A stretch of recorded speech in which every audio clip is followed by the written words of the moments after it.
So, hello teacher. Today we will present about our closing the gap web application in our milestone 2. So our work was to create an interactive tool that presents key social and demographic data across Australian states and SGs to raise awareness of gaps and improvements for indigenous communities. Yeah, so now let's start with the level 1 subtask A for the landing page. So as you can see here, this is the landing page of our closing the gap website. So it is designed with the primary goal of capturing user attention from the moment they arrive. And we use a culturally rich and hero vibrant image that reflects indigenous Australian arts, which create an immediate visual connection with the theme of the project. Yeah, so the title and the action button encourages users to learn more by just clicking the read more button, which encourages exploration and engagement.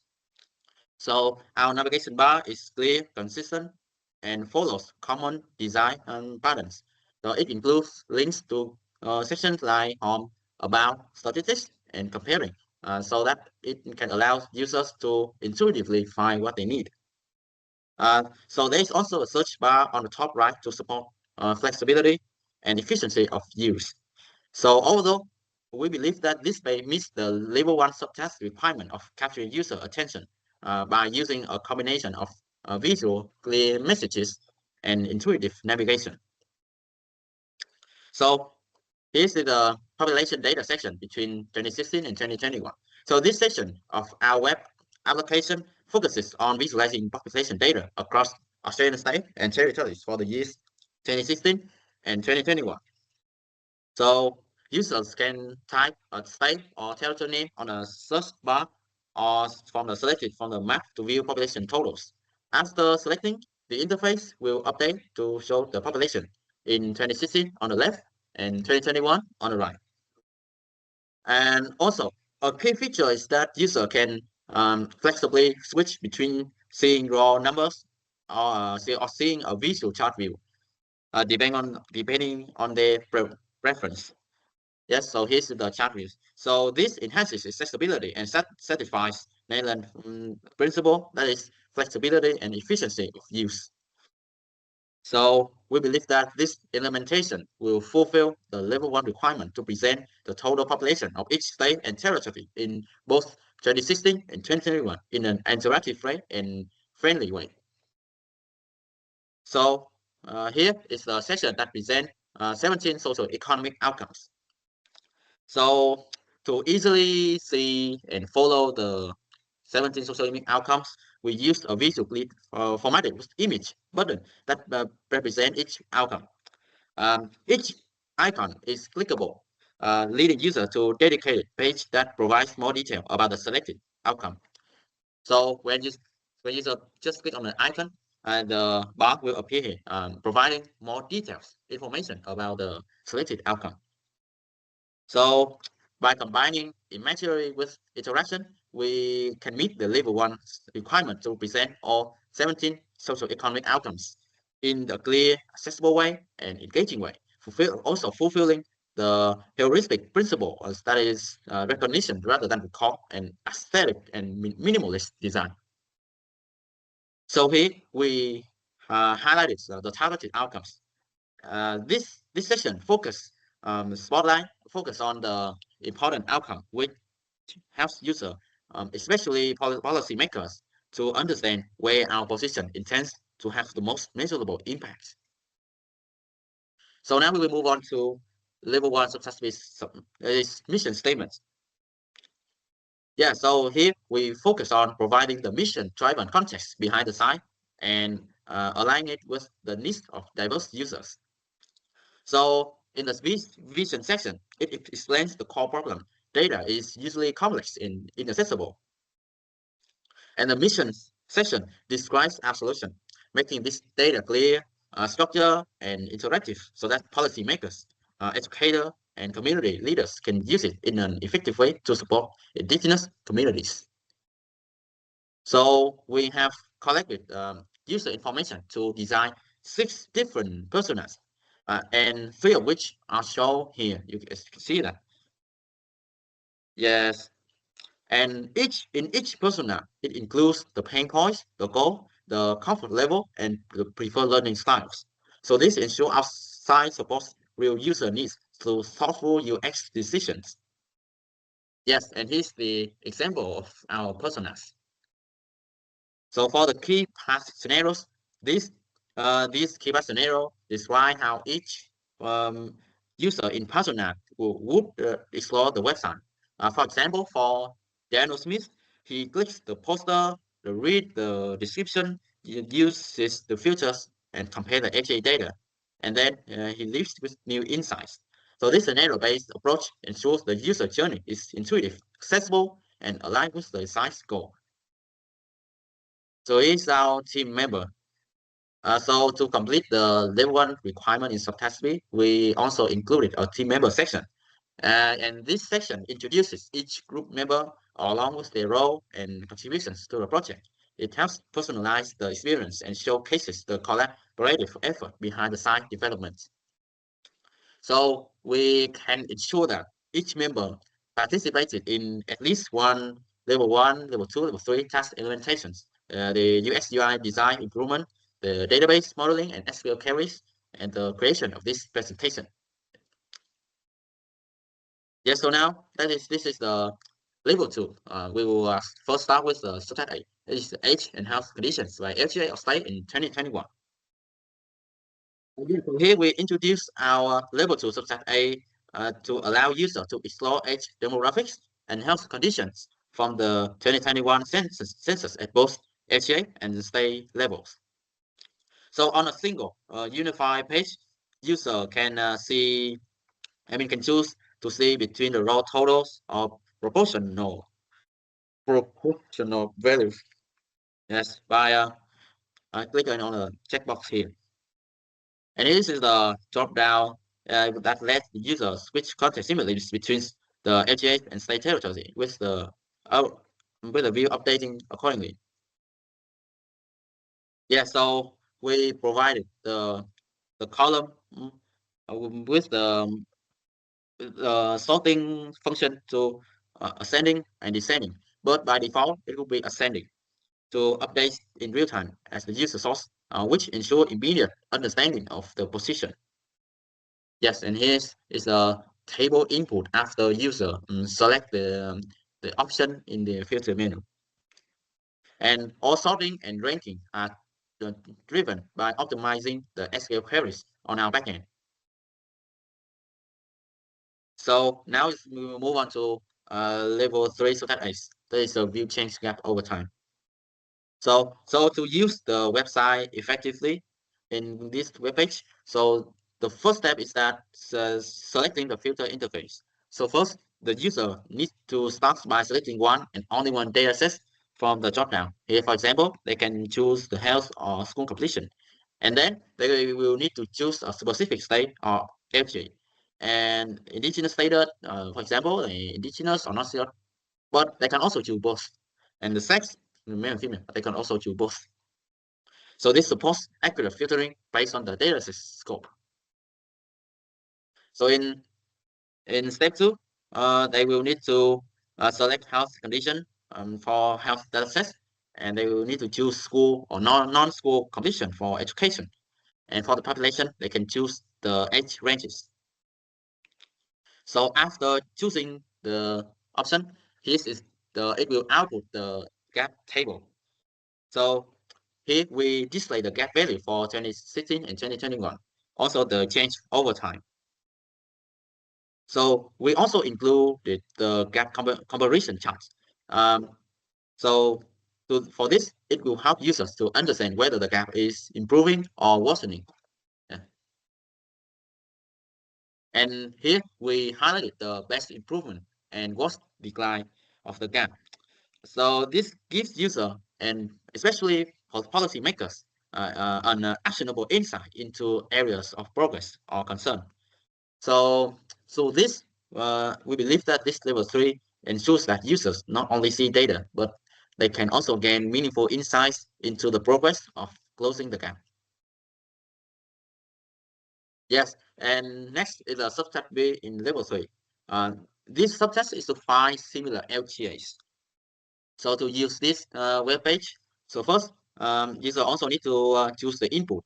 They have to choose the data set and year, and the standard categories like indigenous data and sex, and then a style and an HA for comparison, and the number of similar edges to display. Yes, and after choosing the dataset, the app will return the dataset, age rank, health condition, and education level. The website will return a rank table of similar ages. Yeah, this is the table. The table will include the column like the LGA name, the population, and the different score showing similarity. Yeah. So this subtask enhances the data-driven decision making and helps user to identify communities with shared characteristics. Yes. So now let's dive deep into our UX UI design implementation. So so first we start with the consistency and standards. So in the website we use the navigation bar with a consistent color and font size. This tool is to help user get familiar with our website. And next is help and documentation.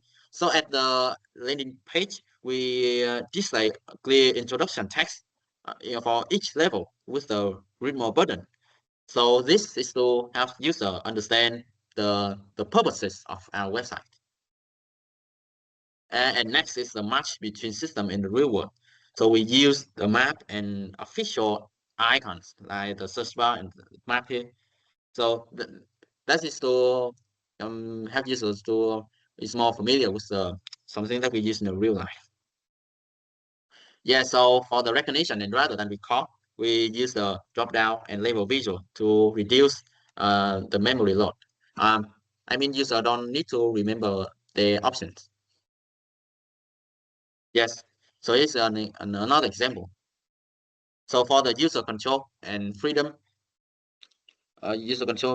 freedom, we we allow them to reset the filters and prevent confusion. Uh, and in the example here, when a user want to exit the bar, they can click on the exit button here to come back to the previous action. And this is another example of our UI design.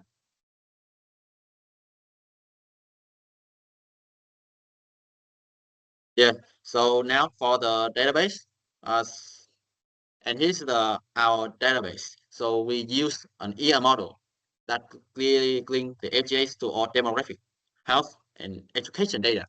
Each data type, age, health condition, school condition, and non-school condition is its own entity with the composite primarily made from indigenous data, sex, and the specific category, for example, age group or health condition. So by using this composite case, every record is uniquely identified with our SG column, which keep the schema simple despite millions of rows. The FJ entities sits at the center, which is connected to each data table via the FJ code and census year as a foreign case. So this structure makes it straightforward to filter and present any combination of FJ data type or demographic breakdown on our website. We would like to go over our code. So first, we'll show the front end. So these are the folders that we have for these static files. We put the CSS files here, the HTML files here, and the JS files here. It's pretty basic. The way we reference this is by using this from the backend, from the app.java. So we just register them using this. We figure out how to do this an easier way by using thime leaf. So you can see here, by using the template util class, we use Javelin thime leaf to make it easier for us so that we don't have to copy the code from these files into our Java code. So for the page, it's basically just this, nothing much. For the comparing, one thing here is that the way we put the variables, like the parameters from the backend to the front end, is that we will initialize a model object, which will map a string into an object of our choice. So if you can see here, model.put dataset options. So if I go to the HTML and look for dataset here. So instead of hard coding each dataset in this part, we decided that we will pass a list of available datasets into a variable, and then we will loop through each of them. So these syntax are time loop syntax, which allow us to do a lot of good things from using time loop. We don't have to do a bunch of loops and then add the text into a variable like we used to do. So I think that's pretty much it for the front end. Here we have a bunch of helper classes to help us process CSV files from this folder into this database. So a very important step is to make sure that we run the SQL file first so that it creates the tables. As you can see here, these are the schema for our table. And yeah, I will load to this database. So let me just here we define all the available data files that we can process. It's pretty dynamic. We don't have to repeat a lot of code. We make an abstract class here to help us do these things a lot easier. Let's see. I'll just open one example. Process LGA. Here we do. So basically, we just prepare a statement which allows us to replace these question marks with these values. Not should be. So yeah, so it's a lot cleaner and a lot easier to reference and debug in the future. So that's pretty much it for importing data from CSV files from these files into the database. In the JDBC connection, here we pretty much just pass in a lot of hard-coded SQL statements to get the data. As you can see here, get all health conditions, something like that. And a very good example of dynamic coding is that we can specify the where conditions and the order by, and then we just do the query and replace it with, so as you can see here, I replace the table name with parameters so that I can just write this query one time and don't have to worry about it. And yeah, here we create a lot of models. It's just objects that hold data so that we don't have to do a lot of manual data processing. So let's go to the demo. So here, when we enter our web page, upon landing, we'll have a landing page that will show us the some description about this project.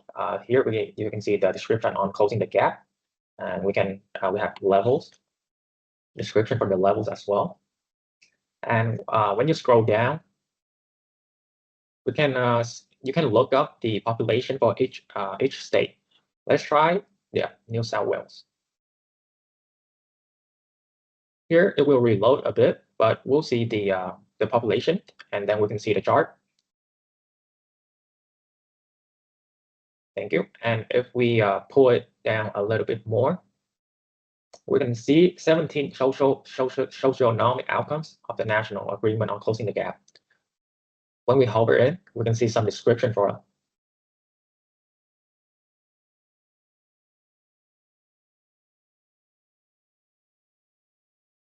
Here we have two of our main primary focus on outcomes, outcome 1 and outcome 5. And we also have a footer. Okay, let's go to the About page. Here we specify our vision and our mission. The personas.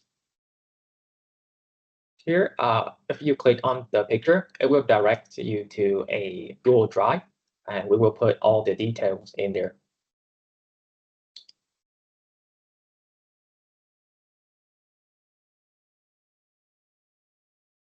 Here we have the key path scenarios for 6 people: Daniel Smith, Emily Johnson, Mary Wilson, James Brown, Sarah Lee, and David Kumar. And here is our team, Ken, Khoa, Nhật, and me. Next, we will move to the statistic page. Here, we can choose which data set that we want to focus on. And upon choosing a dataset, it will give us the corresponding filters. Here, let's select some post-secondary school levels.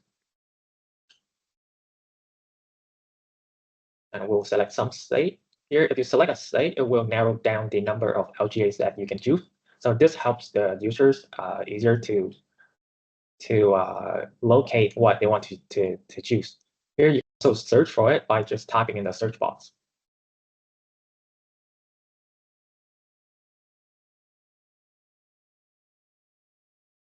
And next, we have the result format. In raw format, we will display the populations, and I specify a line between them so that we can see the population between that LGA versus the total state populations. Here, if you choose all the LGAs, just choose all the LGAs. And click the checkbox on the genders, which you forgot. We will remind the users that they have to input this as well. So if you can see here, this is a ascending order. So we are sorting from least population to most population. If you scroll down, you can see a chart view. Here we do bars so that you can see the gap between the indigenous and non-indigenous populations between them. Here, because Hua has not selected the non-indigenous, that is why the option would be you cannot see the bars for now. But let's just do that once again. Here you can see the non-indigenous population versus the indigenous population between 2 years, 2016 and 2021. You can also cycle around the selected LGAs of your choice. Next, we will have our final two features. This one we use to view the gap over time so that we know which LGA has a better improvement over time and which one has a worse decline. So let's choose a school completion. We'll choose some options in the filters, and let's select a state.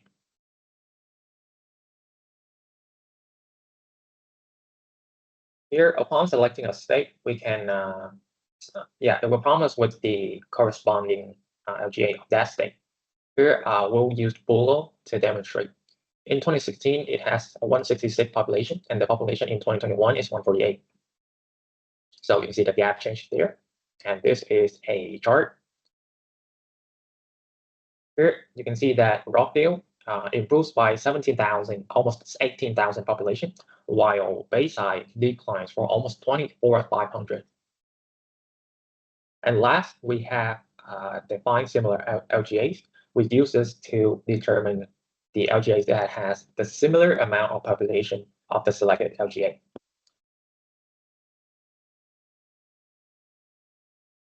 Yeah, let's just select some filter options.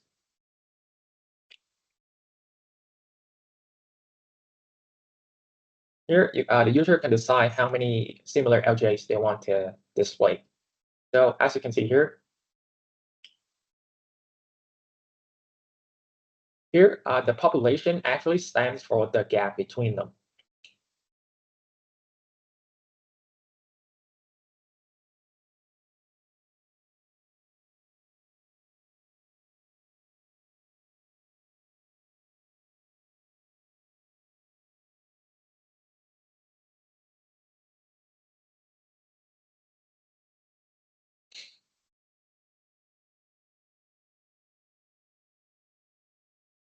Here, we have the population of all the LGAs here and the difference between them and our selected LGA. And that is it for our demonstrations.